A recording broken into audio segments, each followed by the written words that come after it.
Guys, this is Manju Kumari and welcome to beginning for learning. तो आज के इस वीडियो में हम लोग बात करने वाले हैं मॉर्गेंथो की रियलिस्ट थ्योरी के बारे में। इस वीडियो में हम लोग मॉर्गेंथो के फोर्थ प्रिंसिपल से स्टार्ट करेंगे, क्योंकि इससे पहले मैं 2 वीडियो बना चुकी हूँ। उन दोनों के लिंक आपको प्रोवाइड करवा दूंगी। पहले वीडियो में मैंने रियलिस्ट थ्योरी के मीनिंग, किसने उसको स्टार्ट किया, कौन कौन से इसमें जो विद्वान थे उनके विचार हैं, वो सब कुछ मैंने पहले वीडियो में डिटेल में करवाया हुआ है। दूसरे वीडियो में मॉर्गेंथो के जो 3 प्रिंसिपल हैं उनके बारे में बताया है। तो ये तीसरा वीडियो है जिसमें हम मॉर्गेंथो के बाकी जो 3 प्रिंसिपल बचे हैं उनके बारे में बात करेंगे। ठीक है, उन दोनों वीडियो का लिंक मैं डिस्क्रिप्शन बॉक्स में डाल दूंगी, आप वहां से उन्हें देख सकते हो। तो इस वीडियो हम शुरू करेंगे फोर्थ प्रिंसिपल से।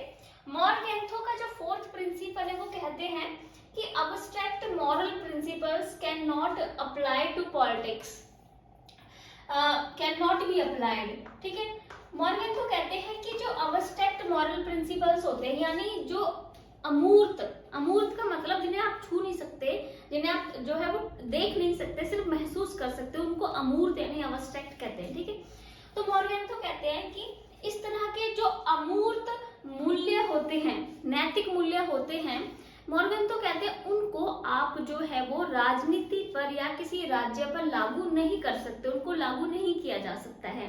ठीक है, अब हम समझेंगे इसको एक एग्जांपल से उनकी इस बात को। जैसे कि फॉर एग्जांपल अहिंसा।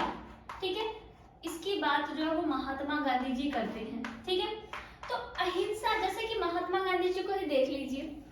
महात्मा गांधी जी अहिंसा की बात करते थे। इसका मतलब ये है, जैसे उन्होंने कहा कि अगर आपको कोई एक गाल पे थप्पड़ मारता है तो आप दूसरा भी सामने कर दीजिए। कहने का मतलब है आप किसी तरह की किसी हिंसा में जो है विश्वास नहीं करते हो। ठीक है, तो ये एक व्यक्ति का जो है वो पर्सपेक्टिव हो गया, एक व्यक्ति के नैतिक मूल्य हो गए कि किसी का लड़ाई झगड़ा ये सब बिल्कुल सही नहीं है। पर अगर हम इसी अहिंसा को राज्य पर लागू कर दें तो क्या होगा? अगर मान लीजिए भारत पर ही हम अहिंसा को लागू कर देते हैं, यानी कि भारत कहता है कि आप हमारे ऊपर कितने भी हमले करो, बम फेंको, लेकिन हम तो जी नैतिक मूल्य मानते अहिंसा, हम बदले में कुछ नहीं कहेंगे। आप जो है हमारे ऊपर, मतलब आपका कोई भी पड़ोसी देश हमारा जिसके साथ हमारे संबंध सही नहीं बनते हैं, हम कहें कि जो मर्जी कर रहे हैं और हम चुपचाप बैठे हैं, हम बोलेंगे नहीं हम तो अहिंसावादी है, हम तो कुछ नहीं करेंगे। अगर राज्य पर ये अहिंसा वाला जो नैतिक मूल्य ये लागू कर दिया जाए तो क्या होगा? राज्य तो ऐसे नष्ट ही हो जाएगा, भारत तो ऐसे खत्म ही हो जाएगा अगर हम इस अहिंसा वाले जो मूल्य है, नैतिक मूल्य, इसको राज्य पर लागू कर दे तो। ठीक है, तो यही जो है मॉर्गेंथो कहते हैं कि इस तरह के जो नैतिक मूल्य हैं जो समाज में फैले हुए हैं, जिन्हें लोग मानते हैं, उनको राज्य पर नहीं लागू किया जा सकता है। लोगों के अपने अपने अलग अलग नैतिक मूल्य होते हैं सबके। ठीक है, बट उनको हम ये नहीं कि राज्य पर लागू कर सकते, इससे राज्य ही खत्म हो जाएगा। ठीक है, अब जैसे कि दूसरा एग्जांपल ले लेते हैं न्याय। जैसे मान लीजिए कोई व्यक्ति है, हर, ठीक है, वो चाहता है, वो कहता है कि मुझे न्याय चाहिए। ठीक है, वो कहता है कि मुझे कोई फर्क नहीं पड़ता कि दुनिया बाहर में जाए, कहीं भी कुछ भी हो, मुझे तो सिर्फ न्याय चाहिए, ये मेरा अधिकार है। ठीक है, तो क्या राज्य ये कह सकता है? राज्य इस तरह की नैतिक मूल्य को मान सकता है? किसी व्यक्ति का नैतिक मूल्य हो सकता है कोई भी कि मुझे जो है वो सिर्फ अपना लाभ देखना है, मुझे दूसरों के बारे में नहीं सोचना है, मैं सिर्फ अपना देखना चाहता हूँ, मेरा क्या है क्या नहीं हो रहा है, मुझे कोई फर्क नहीं पड़ता दूसरों से। एक व्यक्ति के नैतिक मूल्य हो सकते हैं, पर क्या इस तरह का जो नैतिक मूल्य है वो राज्य पर लागू किया जा सकता है? नहीं, क्योंकि राज्य जो है वो सबके बारे में सोचता है, वो राष्ट्रीय हितों के बारे में सोचता है। राज्य किसी एक व्यक्ति का नहीं है, राज्य किसी खास वर्ग समुदाय का नहीं है, राज्य सबका है। ठीक है, चाहे फिर कोई वो व्यक्ति अमीर हो, गरीब हो, ऊंची जाति का हो, नीची जाति का हो, किसी भी धर्म का हो, उससे राज्य को कोई फर्क नहीं पड़ता। जैसे एक माता पिता के लिए उनके सारे बच्चे एक समान होते हैं, वैसे ही राज्य के लिए उसके सारे नागरिक जो है वो एक समान है। ठीक है, वो सभी नागरिकों को समान रूप से देखता है। तो राज्य ये तो नहीं कह सकता ना कि मैं सिर्फ एक खास वर्ग के लिए ही काम करूंगा, बाकी बाहर में जाए मुझे फर्क नहीं पड़ता। ये एक व्यक्ति कह सकता है, उसके ये नैतिक मूल्य हो सकते हैं, पर एक राज्य के नैतिक मूल्य ये नहीं हो सकते हैं।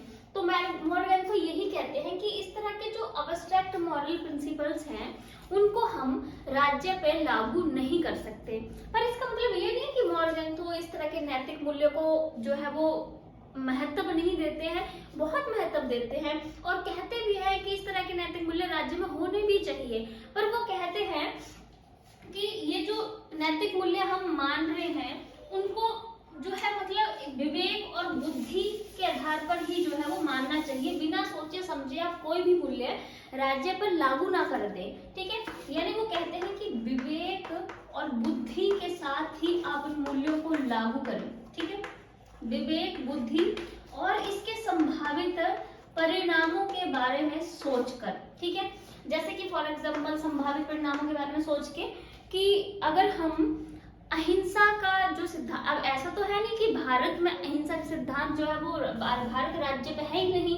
हमारा आर्टिकल 51 देख लेंगे हम डीपीएसपी में, राज्य के नीति निर्देशक सिद्धांतों में, तो वो एकता की, भाईचारे की, बंधुत्व की बात करता है, अहिंसा की बात करता है, ये वाला हमारा आर्टिकल है।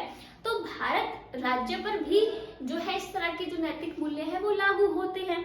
लेकिन ये जो मॉर्गेंथो कहते हैं कि इस तरह के नैतिक मूल्य राज्य पर लागू तो किए जा सकते हैं, लेकिन विवेक, बुद्धि और परिणाम क्या होंगे उसको लागू करने को वो सोच कर लागू करने चाहिए। जैसे अहिंसा है, अब मान लीजिए कि भारत का कोई शत्रु देश है, ठीक है, वो उस पर बमबारी कर रहा है, हमले कर रहा है, उस टाइम हम अहिंसा को ले आए सामने कि अब हम अहिंसा अपनाएंगे, तो वो कहते हैं कि आपको परिस्थितियां, समय, ये सब देखकर नैतिक मूल्यों को जो है राज्य पर लागू करना है। परिस्थितियां आपके पक्ष में नहीं है, मान लीजिए आप कोई हमला कर रहा है, उस टाइम आप अहिंसा को लागू करें, तो ये तो उस टाइम लागू करने का कोई सही अर्थ नहीं ना होगा। उस टाइम तो आप अहिंसा लागू नहीं कर सकते, आपको देश का मुकाबला करना है। तो वो कहते हैं कि आप कोई भी नैतिक मूल्य जब लागू कर रहे हो तो उसके परिणामों को सोच के लागू करो कि अगर आप ये लागू कर रहे हो तो इसका परिणाम आगे जाके क्या होने वाला है। ठीक है, तो ये है, आई होप आपको समझ में आ गया होगा मॉर्गेंथो का 4th प्रिंसिपल। ठीक है, यहाँ से ये है कि मॉर्गेंथो नैतिक मूल्यों को पूरी तरह से नकारते नहीं, उनके महत्व को भी जो है वो समझते हैं वो। ठीक है, 5th जो प्रिंसिपल है हमारा, यहाँ पर मॉर्गेंथो कहते हैं कि जो मॉरल्स हैं, morals of a nation and universal moral principles। ठीक है, यहाँ मॉर्गेंथो कहते हैं कि एक राज्य के नैतिक सिद्धांत यानी एक राज्य के नियम, कायदे, कानून और सार्वभौमिक नैतिक सिद्धांत यानी जो यूनिवर्सली सारे में फैले हुए हैं, कहते हैं कि वो दोनों एक नहीं है, दोनों में अंतर है। इसको एग्जांपल से समझते हैं हम। जैसे मान लीजिए एक लड़की है, ठीक है, वो उसकी इच्छा है, उसका नैतिक मूल्य है, उसके वैल्यूज है, उसका बिहेवियर है कि वो छोटे बाल रखना चाहती है, लेकिन सार्वजनिक रूप से एक मान्यता फैली, एक मूल्य है कि लड़कियों को लंबे बाल रखने चाहिए। वो तभी उसको ज्यादातर सोसाइटी मानती है कि बहुत अच्छी लड़की है। ठीक है, तो अगर वो लड़की छोटे बाल रखना चाहती है, वो उसके नैतिक मूल्य है, उसके नियम, कायदे, कानून है, वो कैसे रहना चाहती है, लेकिन सार्वजनिक स्तर पर फैला हुआ कि नहीं उसे तो बड़े बाल रखने हैं, तो वो अगर छोटे बाल ना रख के बड़े बाल रख लेती है तो इससे क्या होता है, उसका नुकसान होता है। वो अपनी इच्छाओं को दबा देती है, मार देती है और जो सार्वजनिक स्तर पर फैले हुए जो मूल्य हैं उनका पालन करती है। ठीक है, अभी मैं समझाऊंगी ये एग्जाम्पल जोड़ के। अब जैसे ही अब हर एक राष्ट्र है, कोई भी देश है, उसके अपने नियम, कायदे, कानून और मूल्य हैं, और यूनिवर्सली जो कि वैश्विक स्तर पर फैले हैं वो अपने अलग कायदे कानून है। ठीक है, तो अगर मान लीजिए कि भारत का ही एग्जाम्पल ले लेते हैं। ठीक है, भारत के पास मान लीजिए बहुत सारे संसाधन है, बहुत सारे प्राकृतिक संसाधन है। ठीक है, तो भारत का अपना जो नियम, कायदे, कानून ये है, उसे ये कहते हैं कि इन सारे संसाधनों का प्रयोग आप सिर्फ भारत के विकास पर, डेवलपमेंट पर करो ताकि भारत जो है तरक्की कर सके। लेकिन यूनिवर्सली जो है एक नैतिक मूल्य ये है कि जो देशों के पास ज्यादा संसाधन है, जो ज्यादा ताकतवर हैं, वो कम या अविकसित देशों की जो है वो मदद करें। ठीक है, ये यूनिवर्सली एक नैतिक मूल्य फैला हुआ है कि भी अगर जो ताकतवर है वो कमजोर की मदद करे। तो भारत इन सारे संसाधनों को नैतिक मूल्यों की तर्ज पर रख दे और सारे संसाधन दूसरे देशों को बांट दे कि हम तो हमें तो जो नैतिक मूल्य सामाजिक स्तर पर फैला हुआ है, जिससे कि मुझे पूरा समाज बहुत अच्छा, पूरा विश्व जो है मुझे बहुत अच्छा देश मानेगा, तो इसलिए मैं सारे संसाधन दूसरे देशों को बांट देता हूँ, इससे मेरी बहुत अच्छी छवि बन के आएगी। तो इससे क्या भारत को फायदा होगा? हो सकता है उसकी छवि अच्छी बन के आए, लेकिन उसका जो विकास है वो तो खंडित हो जाएगा ना, इससे भारत का विकास तो होगा ही नहीं। तो वैसे ही वाली बात है, मॉर्गन तो यही कहते हैं कि अगर कोई भी देश अपने नियम कायदे कानूनों को छोड़कर, उनकी अवहेलना कर कर सार्वजनिक जो सार्वभौमिक जो नैतिक मूल्य है उनको मानता है, तो ये कोई बुद्धि वाला काम नहीं है। वो ये कहना चाहते हैं कि आप अपने नैतिक मूल्यों को दबाकर सार्वजनिक वाले मान रहे हो, तो ये कोई बहुत अच्छी बात नहीं है, क्योंकि इससे आपका ही नुकसान होगा, इसके बहुत भयंकर परिणाम निकल सकते हैं। ये मॉर्गन तो इस प्रिंसिपल में कहना चाहते हैं। जैसे कि मैंने आपको बोला, अब उस लड़की ने छोटे बाल की जगह बड़े बाल रखे, उसी का नुकसान हुआ, उसको अपनी इच्छाएं दबा के रहना पड़ा। यही एग्जाम्पल अगर हम बात करें कि भारत अपने सारे संसाधन इसलिए, क्योंकि पूरा विश्व कहता है कि भी आपको दूसरों की हेल्प करनी है, ये सोचकर सारे संसाधन दूसरों में बांट दे, तो भारत की तो कोई तरक्की नहीं ना होगी। तो यही मॉर्गन तो कहना चाहते हैं कि इसमें कोई बुद्धि वाला काम नहीं है कि आप अपने नियम कायदे नैतिक मूल्यों को छोड़कर वैश्विक स्तर पर जो फैले हैं, यानी जो पूरा विश्व क्या चाहता है, अगर आप वो करो तो इसमें कोई खास फायदे वाली बात नहीं है। जैसे कि नॉर्मल हम कहते हैं कि सोसाइटी क्या चाहती है, अगर हम उसके अकॉर्डिंग चलने लग पड़े तो हमारा तो कोई भला होगा ही नहीं, वही वाली बात है। ठीक है, तो एक एग्जांपल से और समझते हैं। तो मॉर्गन तो इसमें ये भी कहते हैं कि तो आपको अपने नियम कायदे कानून, एक देश राष्ट्र को अपने नैतिक मूल्य जो है मानने चाहिए। सार्वजनिक स्तर पर जो फैले हैं उसको मानेगा तो उसका बहुत भयंकर परिणाम जो है वो भी निकल सकते हैं। ठीक है, तो मॉर्गन तो इसके पीछे ये भी कहते हैं कि असलियत ये है कि कोई देश जो यूनिवर्सल मॉरल प्रिंसिपल उनको मानता भी नहीं है, वो उनको मानने का सिर्फ ढोंग करता है, सिर्फ दिखावा करता है कि वो सार्वजनिक स्तर पर फैले मूल्य जो है उनको मान रहा है, बहुत अच्छा देश है वो तो, पर वास्तव में वो मूल्य को मान नहीं रहा होता है। जैसे फॉर एग्जांपल हम चाइना की बात कर लेते हैं। आपको पता है कि अभी श्रीलंका में इकोनॉमिक क्राइसिस आए, ठीक है, तो श्रीलंका में जब इकोनॉमिक क्राइसिस आए, आर्थिक मंदी आई, तो चाइना फटाफट आया श्रीलंका की मदद करने के लिए। तो इससे उसने ये दिखाना चाहा कि जो सार्वजनिक मॉरल प्रिंसिपल है कि भाई एक ताकतवर देश को कमजोर देश की मदद करनी चाहिए, वो मैंने किया। चाइना को तो उसने एक अपनी ये छवि बनाई कि चाइना कितना अच्छा देश है, कि श्रीलंका की गरीबी में, इतने बुरे हालातों में उसने मदद की। ठीक है, ये उसने ये दिखाना चाहा चाइना ने पूरे विश्व को कि मैं बहुत अच्छा देश हूँ और मैं कोई देश को कोई समस्या आती है तो उसकी मदद के लिए जाता हूँ। पर क्या ये वास्तविकता थी? क्या चाइना सच में श्रीलंका की मदद के लिए गया था? वो मदद के लिए गया था अपने हित को, अपने राष्ट्रीय हित को लेकर, क्योंकि चाइना अपनी हितों को देख रहा था कि मैं श्रीलंका की मदद करूंगा तो उस पर दबाव बना पाऊंगा, उसकी नीतियां अपने अनुसार कर पाऊंगा, वहां अपने सैनिक अड्डे बना लेने मैंने श्रीलंका में, और भारत पे जो है वो दबाव बनाने की कोशिश करनी है। तो चाइना ने बेसिकली इस नैतिक मूल्य को माना, ठीक है, पूरे संसार को ये दिखाया कि मैं तो बहुत अच्छा देश हूँ, मैं मदद करता हूँ, पर वास्तविकता में उसका अपना हित छुपा हुआ था। तो मॉर्गन तो यही कहते हैं कि जो देश हैं वो मतलब नैतिक मूल्य मानने का दिखावा करते हैं, उन नैतिक मूल्य को पीछे अपने राष्ट्रीय हितों को छुपा रहे होते हैं, अपने राष्ट्रीय हितों को ही पूरा कर रहे होते हैं वास्तविकता में वो। ठीक है, तो ये मॉर्गन ने इस प्रिंसिपल में कहा है। पहले तो उन्होंने ये कहा कि अब कोई भी देश को अपने नैतिक मूल्य कायदे कानून को ही माननी चाहिए, अगर सार्वजनिक मानेंगे तो अपना ही नुकसान होने वाला है। फिर वो कहते हैं कि मानते भी नहीं है एक्चुअली में देश। ठीक है, वो मैंने आपको चाइना के एग्जांपल से समझाया कि अब आप देखो कोई भी देश है विश्व में, क्या आपको लग रहा है कि कोई किसी की मदद कर रहा है तो भी बहुत प्यार से और भी एक नैतिक मूल्य मान के कर रहा है? सब अपना हित देखते हैं, सब अपना वो देखते हैं पीछे भी हाँ क्या है।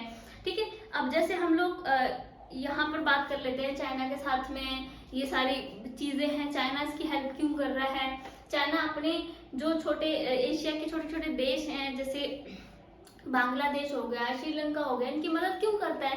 क्योंकि वो इन सबको अपने पक्ष में लेके आना चाहता है, ताकि भारत के जो है वो खिलाफ एक संगठन बना सके।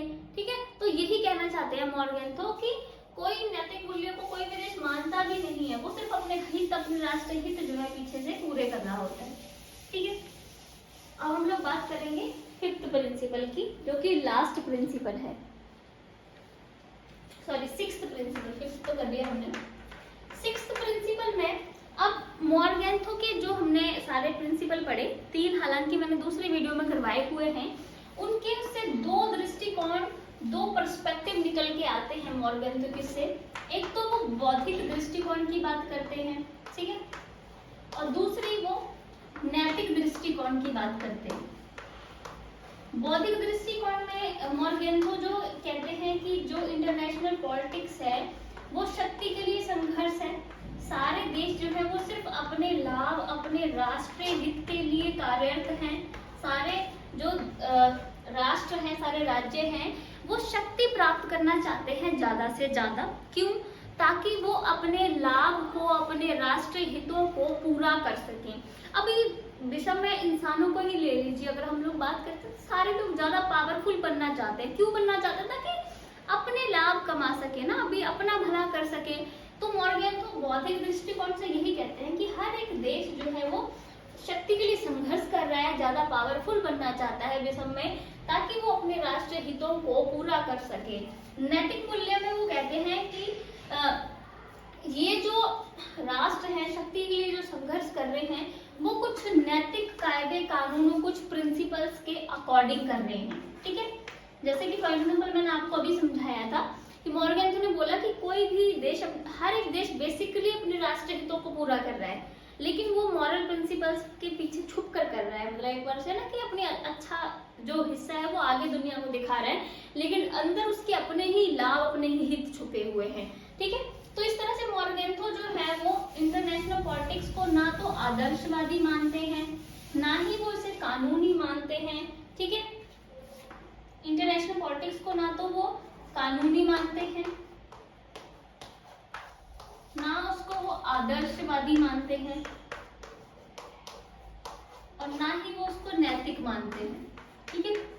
मॉर्गेंथो का बेसिकली अगर हम लोग बात करें तो मॉर्गेंथो जो है वो इंटरनेशनल पॉलिटिक्स का एक अर्थ निकालते हैं, वो है राष्ट्रीय हितों की पूर्ति। वो कहते हैं कि जो हर एक देश है वो शक्ति के लिए संघर्ष कर रहा है, क्योंकि शक्ति इसलिए प्राप्त करना चाहता है ताकि वो अपने हितों को, अपने राष्ट्रीय हितों को पूरा कर सके, और इसके सिवाय उसका कोई खास मकसद नहीं है, ठीक है।